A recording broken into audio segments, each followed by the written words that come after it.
Imagine you are in ancient Britain in the year 43 AD. For the past 100 years, you have heard stories about the mighty Roman invaders who landed on your shores, defeated your fellow tribesmen, and forced them into submission. You thought it would never happen to you. But now the Romans are coming for you, and when they do, they mean business. This is the story of how Rome conquered Britain, a military masterpiece. Part 1. Early expeditions, 55 to 54 BC. In 55 BC, the Roman general and dictator Julius Caesar set sail for Britain with 2 legions and some cavalry. It was a reconnaissance mission more than anything else. And he didn't want to risk too many men because he knew that the British were fierce warriors. In fact, he had already experienced this during his previous invasion in 55 BC, when a group of British warriors had ambushed his fleet at the Straits of Dover. Caesar managed to defeat them, but he respected their bravery and cunning. He knew that he would need both force and strategy to conquer this island. So what did Caesar do?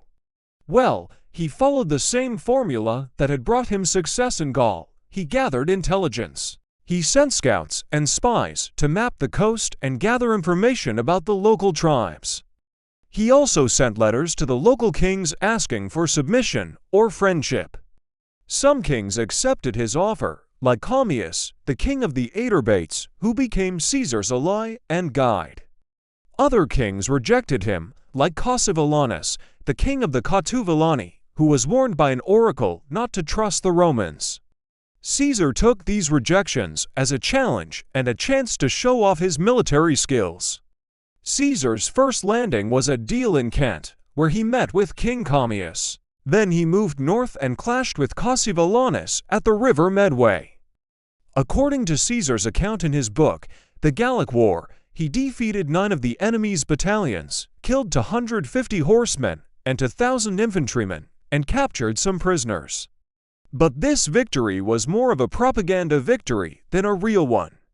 It boosted Caesar's reputation back in Rome, but it didn't change much in Britain. He didn't conquer any territory, and he didn't stay long. He spent only 3 months there in total and returned to Gaul with his army. He left behind a small garrison to protect his allies and a reminder of his power. But Caesar's invasions paved the way for the great invasion that would come later under Emperor Claudius. He showed the Romans what they could gain from conquering Britain and how they could do it. He also inspired awe and fear among the British tribes, making them wonder if they could resist the Roman onslaught. But more importantly, he made them vulnerable by sowing discord and distrust among them. Many British kings and chieftains were eager to ally with Rome and become its clients rather than face its wrath. And so the stage was set for the Roman conquest of Britain. Part 2. The Great Invasion, 43 AD. In 43 AD, Emperor Claudius launched a full-scale invasion of Britain with 4 legions, about 10,000 men.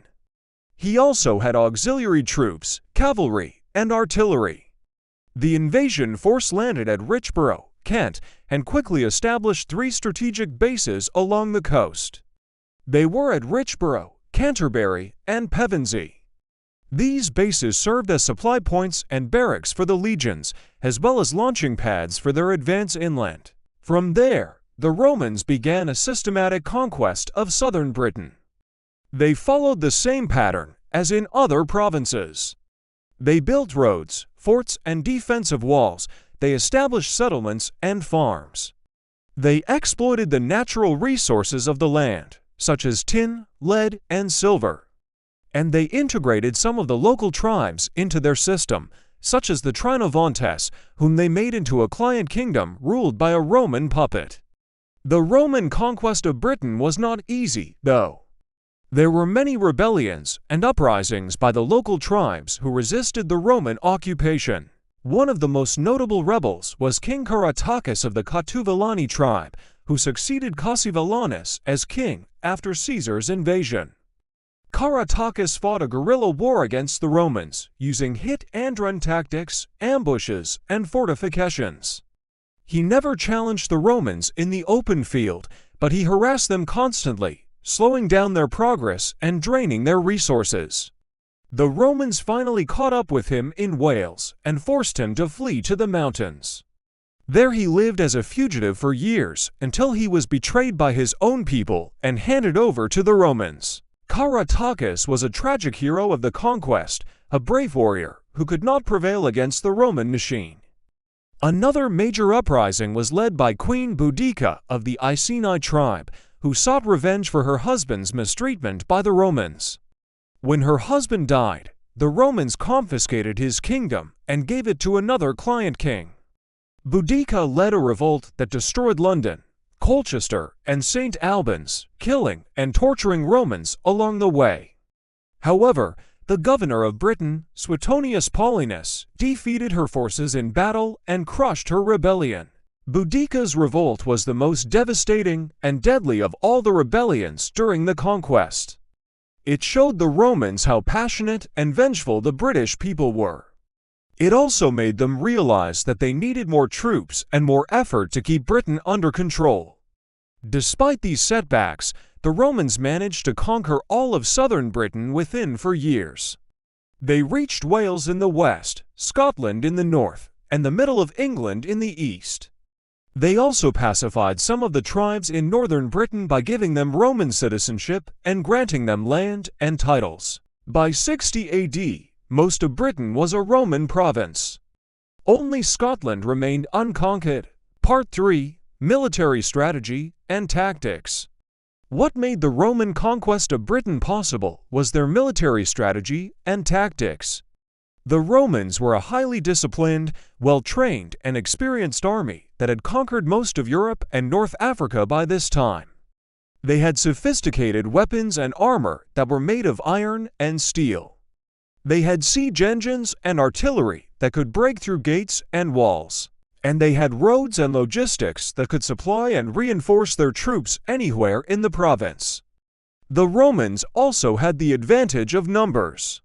They had at least 4 legions during the conquest, which means they had about 10,000 professional soldiers.